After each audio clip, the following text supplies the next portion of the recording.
नमस्कार, आपण पाहत आहात झुंजार न्यूज. सर्वसामान्याच्या हक्काचं व्यासपीठ. अनेक पुरस्कारांपेक्षा निसर्गाने दिलेला पुरस्कार कधीही लाख मोलाचा आहे. सध्या अंबाजोगाई शहरात विविध ठिकाणी विकासाची कामे चालू असून ही विकासाची कामे करत असताना अनेक ठिकाणी झाडे यात आडवी येत आहेत. यश कन्स्ट्रक्शनच्या माध्यमातून ही झाडे तोडण्यापेक्षा त्यांचे पुनर्रोपण करून त्यांना जगवण्याचा नवीन उपक्रम राबवण्यात येतो आहे.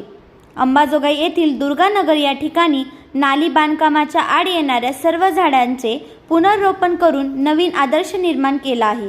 या उपक्रमासाठी इंजिनियर राजवर्धन आगळे, तालमार्तंड प्रकाश बोरगावकर, अतुल जाधव, सूर्यकांत वडखेलकर, गजानन जोशी व सर्व नगरवासीय परिश्रम घेत असून झाडे जगली पाहिजेत या उद्देशाने एक पाऊल पुढे टाकणारे यश कन्स्ट्रक्शन कंपनीचे सर्वेसर्वा प्रदीप भैया ठोंबरे यांचे सर्वत्र अभिनंदन होत आहे. झुंजार न्यूज करिता मी प्रांजली अंबेकर, अंबाजोगाई.